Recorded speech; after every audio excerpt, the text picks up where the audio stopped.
Ya lo tenemos en comunicación a nuestro segundo entrevistado, a Juan Camenzana. Recién estábamos justamente armando lo que era el contacto, el diálogo con él, como para poder... Ahí está, ya ahora lo estamos viendo. Juan Pablo, ¿qué está pasando? ¿Estamos mal con la imagen? Yo te escucho bien. ¿Qué tal, Mabel? ¿Cómo andás? Muy bien, gracias. No está Bien, muy bien, clara, bien. pero no sé si ustedes ven lo mismo. Sí, yo en realidad no me veo bien, pero bueno, o sea, veremos qué está pasando con las nuevas imágenes. A ver, te dejo vos en pantalla completa, es más fácil, Dale, ¿no? perfecto, ningún Aquí problema. en el Sí, sí, medio de todo totalmente. esto. Claro que Bueno, sí. a ver, recién estábamos charlando y estábamos hablando un poquito con lo que está relacionado específicamente con las cianobacterias. ¿Qué son las cianobacterias? Correcto. De hecho, estuvo en boca de todos las últimas semanas. Son una especie determinada de bacterias, como su nombre lo indica, que aparecen en los cauces de agua superficial, específicamente en los cuerpos de agua receptores, cuando se dan determinadas condiciones meteorológicas y físico-químicas del agua, ¿no? Ajá. Cuanto mayor presencia de materia orgánica depurable exista en esas aguas, cuanto mayor o más alta sea la temperatura en determinadas zonas, se favorecen las condiciones de generación o de aparición y proliferación de estas cianobacterias, que en algunos casos pueden hasta complicar en los procesos de potabilización de agua superficial, ¿no? Este no es un fenómeno en el cual solamente alguna zona de Argentina esté inmerso, sino que es un fenómeno global que tiene que ver fundamentalmente con dos grandes aspectos y que ahora se acrecentan un poco más. Uno es el calentamiento global y la suba lenta pero mantenida de la temperatura de aguas promedio, como así también de las temperaturas del ambiente, pero particularmente la temperatura del agua. Y por otro lado, digamos, las consecuencias o una de las consecuencias negativas de la acción antrópica, que es el vuelco de los efluentes sobre los cuerpos de agua receptores, implica la presencia de materia orgánica depurable que favorece en muchos casos la proliferación de las cianobacterias. Como decía, es un fenómeno que puede existir, que no solo existe en Argentina en algunas zonas específicas, sino en muchos otros lugares del mundo, y existen distintas estrategias de mitigación. Bueno, yo estaba viendo y cuando uno se pone a revisar y a ver, yo no sabía lo que era, entonces digo, bueno, vamos a tratar de averiguar de qué se trata. Primero que hay muchísima información de carácter internacional relacionado con este tema y encontré algunos de los que eran publicaciones de allá por el año 99 específicamente, algunas que están traducidas donde uno va viendo, entre otras cosas, que hay como diferentes bacterias que pueden tener algunas incidencias o que pueden afectar de alguna manera lo que son las mismas fuentes de agua potable. O sea, ¿cómo se determina eso? ¿Cómo haces para identificarlas, por ejemplo? Bueno, en la forma de identificación de estos microorganismos o bacterias, como su nombre lo indica, es mediante ensayos microbiológicos claramente. Se saca una muestra de agua y se determina qué cantidad y qué composición de microbacterias existen en cada muestra, ¿no?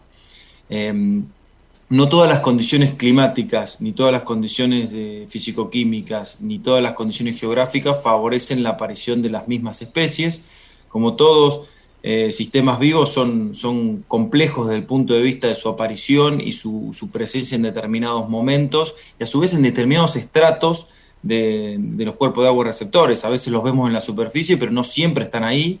Pueden aparecer en otros estratos sobre el nivel de superficie, entonces quizá en ocasiones no son tan visuales, pero también están presentes.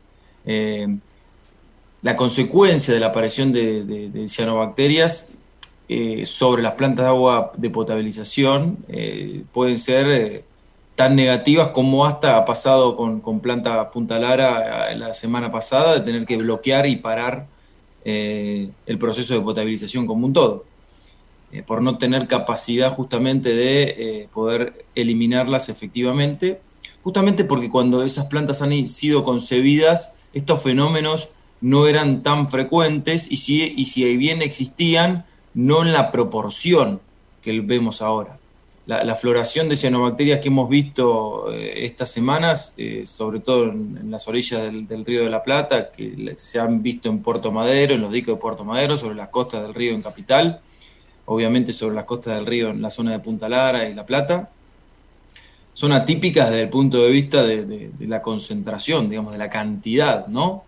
Y esto tiene que ver fundamentalmente con que las condiciones que favorecen la aparición de estas cianobacterias han ido lamentablemente mejorando, es decir, cada vez son más frecuentes las condiciones las condiciones de contorno que favorecen la aparición de estas cianobacterias. Y en ese sentido existen, digamos, y hablando de potabilización puntualmente, como dos grandes estrategias. Una es la de mitigar y generar una barrera inmediata para que esas cianobacterias y otros conjuntos de bacterias también no ingresen a las plantas de potabilización. Y esa es una acción de mitigación inmediata, pero son acciones de bloqueo que no erradican el problema, sino que fundamentalmente permiten que las plantas sigan operando, pero las cianobacterias siguen estando, ¿no? No en la planta de agua porque se bloquea el ingreso, pero sí siguen estando en los cuerpos de agua superficial. ¿Cuál es ¿cuál es el riesgo de la presencia de estas cianobacterias en el agua? Bueno, dependiendo de las especies, de alguna forma, y hay un montón de bibliografía en cuanto a esto, afectan claramente la salud humana, y no solo es el tema de las cianobacterias, sino de las toxinas que esas cianobacterias generan.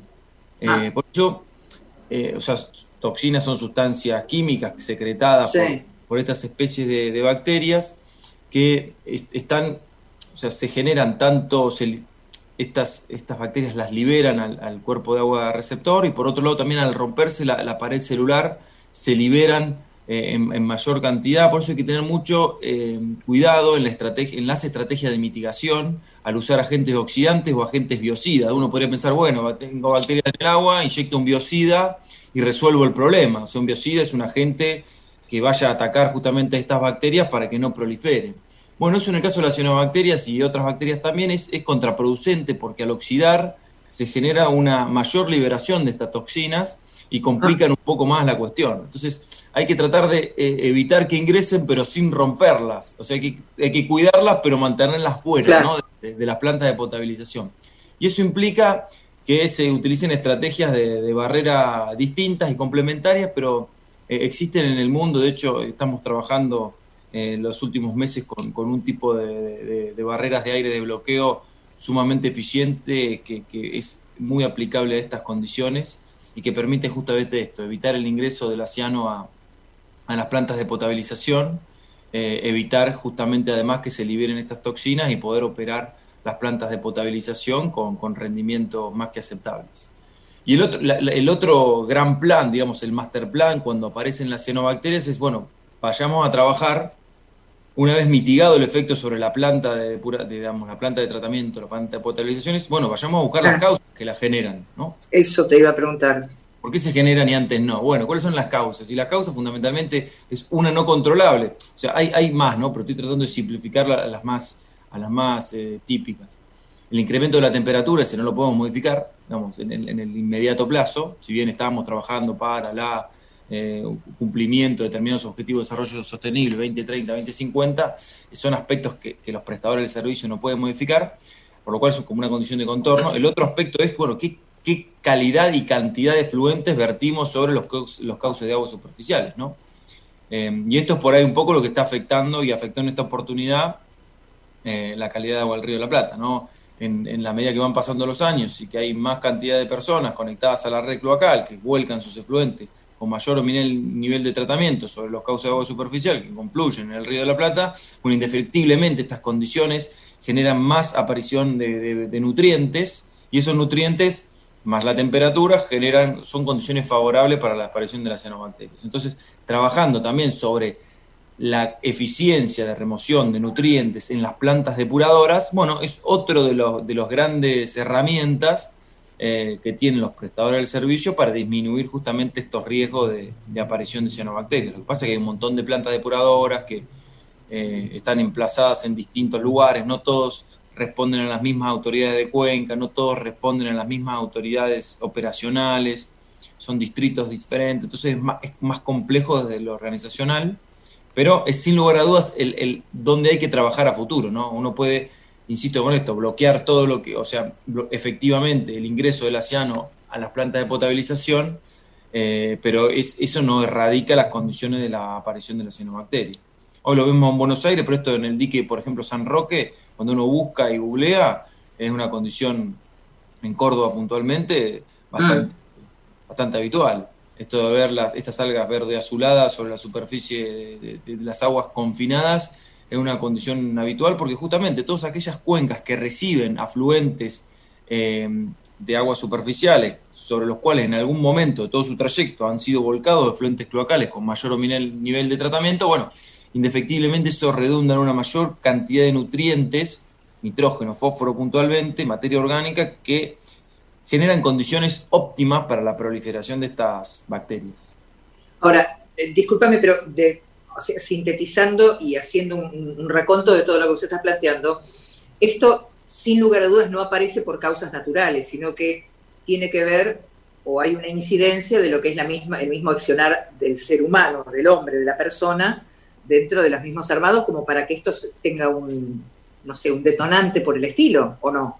¿O yo estoy equivocada? Totalmente, digamos si bien la aparición de las cianobacterias son organismos vivos y naturales, bien, y como tal forman parte de los distintos ecosistemas, no es que la cianobacteria las inventó el hombre, la acción antrópica genera condiciones favorables para la aparición de estas especies en determinadas locaciones geográficas, sobre todo donde hay mayor concentración poblacional, y eso implica mayor vuelco de fluentes en lugares más confinados, o más concentración de estos nutrientes que se tiran o se vuelcan sobre los cauces de agua receptores.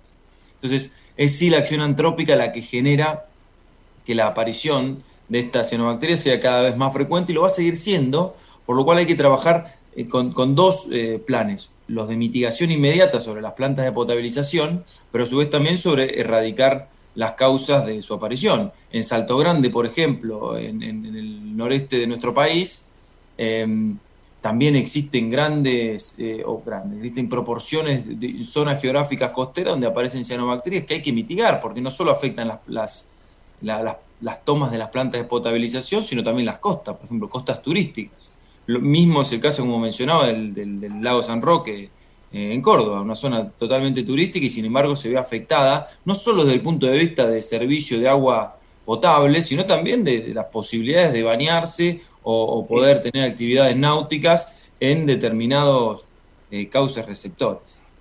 Ahora, ahí estabas vos haciendo un planteo y era a donde yo quería apuntar también y hacerte la pregunta: ¿qué pasa si yo me baño en un lugar, en un estanque o en un sitio, en una reserva de agua, y existen estas cianobacterias? Porque eso, a través de los poros, a través de la piel, también ingresa en mi organismo. Sí, no solo son las bacterias, sino como les comentaba, digamos, las toxinas, y cuando hay este tipo de floraciones, claramente hay provisión de contacto directo entre el agua y los seres humanos. Esto puede redundar en un montón de efectos adversos para la salud humana, que cuando uno se pone a buscar siempre encuentra un montón de esto, pero en términos generales lo que tenemos que tratar de hacer es evitar las condiciones que generan estas cianobacterias, porque generan efectos negativos sobre la salud de quienes puedan tomar contacto directo con ese agua, es decir, bañarse. Por eso está prohibido bañarse, entre otras cosas, en el Río de la Plata hace un montón de años. No solo por las cianobacterias, sino también por otros contaminantes, pero donde las cianobacterias son parte de ese pool, ¿no? Bueno, en estratos o en cauces superficiales donde también este tipo de polución, y si bien en este caso microbiológica, existen, las normativas son las mismas. Es decir, se trata de evitar el contacto justamente por los efectos adversos que puede tener. Ni hablar cuando metemos en la ecuación las plantas de potabilización de agua superficial. Ahí es todavía peor, porque es agua potable que va a ser ingerida, ni siquiera va a ser un contacto directo a través de la piel, sino agua que va a ser ingerida. Y las consecuencias, como los prestadores del servicio, claramente están reguladas por entes competentes, con reglamentaciones claras, son, no producir un agua fuera de especificación, sino dejar de producir agua porque no están con la capacidad de producir un agua dentro del Código Alimentario, lo que establecen las normativas provinciales. Y esto es lo que pasó en Buenos Aires, o mejor dicho, en planta potabilizadora Punta Lara hace algunos días hubo que parar durante unas cuantas horas el funcionamiento de la planta, porque, bueno, la concentración de cianobacterias era tan alta que la propia planta se veía afectada en su rendimiento y en su capacidad de potabilización. Lo que no tenemos que hacer, es como nos suele pasar a los argentinos, es olvidarnos de las cianobacterias cuando dejan de estar. Claro. Es como un comportamiento vital. Bueno, sí, estuvimos muy preocupados durante 15 días, resulta que las condiciones dejan de ser favorables para su existencia, no tenemos más ese bloom de algas como se denomina comúnmente. Bueno, está bien, las cianobacterias no existen, no tomamos ninguna acción correctiva, no trabajamos sobre la mitigación de los efectos de los nutrientes en los cauces de agua superficiales y demás. O sea, esta no es más ni menos que una forma, es un llamador adicional para todos quienes formamos parte de este mundo del agua y del saneamiento, para trabajar activamente, digo, todos los actores, en la resolución de estos conflictos. Primero, inmediata, implica, como les decía, poder garantizar la potabilización de las aguas superficiales. La segunda, bueno, trabajemos sobre los efectos que favorecen la aparición del ciano, justamente para que en el mediano plazo estos eventos sean cada vez menos frecuentes y no más frecuentes como estamos viendo. Desde Fluence, ¿qué se hace al respecto? Porque, a ver, ya está identificada, existe la cianobacteria, o sea, ¿qué procedimiento llevo adelante justamente para hacer, no sé, si un aislamiento y una eliminación de las mismas? Bueno, fundamentalmente es la incorporación de tecnologías de las que se denominan no convencionales. La potabilización de agua superficial, digamos, en muchas plantas, de hecho la gran mayoría de plantas de nuestro país, se aplican métodos convencionales. Fluence es una compañía que implementa soluciones no convencionales o de alta tecnología a procesos unitarios conocidos. En el caso puntualmente de la potabilización de superficiales, la ultrafiltración, las membranas de ultrafiltración como herramienta de potabilización representan una alternativa superadora a las plantas existentes, con lo cual eso ya es un upgrade realmente interesante. O sea, usar membranas de ultrafiltración como herramientas o como tecnología principal en los procesos de potabilización de aguas superficiales no solo tiene ventajas directas asociadas a las cianobacterias, sino a otras bacterias, a otro tipo de virus y otro tipo de contaminantes que existen en las aguas superficiales.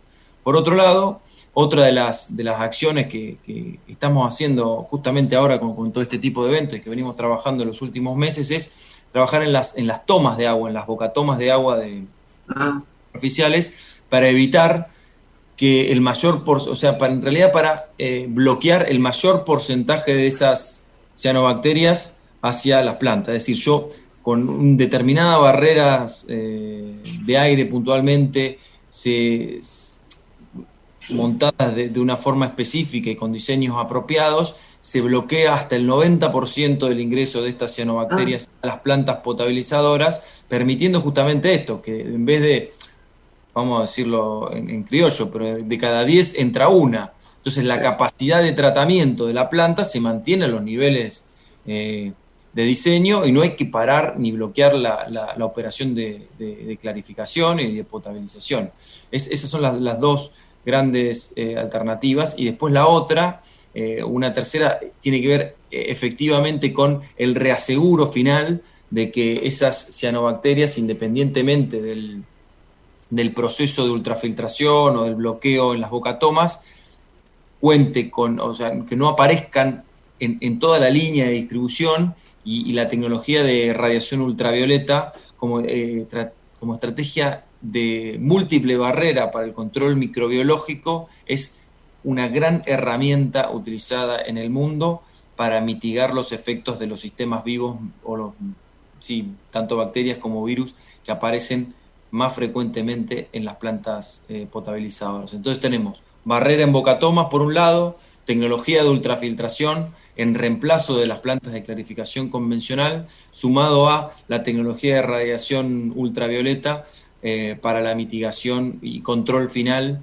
de sistemas vivos como bacterias y virus. Eso es básicamente, en resumidas cuentas, lo que Fluence aplica, recomienda para plantas de potabilización y con rendimientos superadores a los convencionales, con costos de inversión inferiores y fundamentalmente con costos de operación inferiores también, cosa que se suele mirar no tan en detalle a la hora de tomar decisiones de inversión, ¿no? Se mira mucho cuánto cuestan las plantas, que aún en ese escenario son favorables las nuevas tecnologías, pero se mira poco cuánto cuesta operarlas en los 20 años de vida útil de una planta promedio. Bueno, estas tecnologías que les mencionaba redundan en una optimización de costos en los dos aspectos. Uno, en costos de inversión, y otros en los costos de operación también. Juan, un placer, porque además aprendí un montón de algo que no conocía, que no tenía idea de cómo eran las cianobacterias en el medio, y perdón por las alteraciones dentro de lo que fue el mismo armado. Por favor, un placer es mío y siempre a disposición para compartir un rato con ustedes y charlar. Genial, genial. Antes del fin de año nos vamos a volver a comunicar. Te mando un abrazo enorme y a disfrutar Mar del Plata. ¿Sí? Sí, chao. Sí, fenómeno. Chao, gracias. Chao.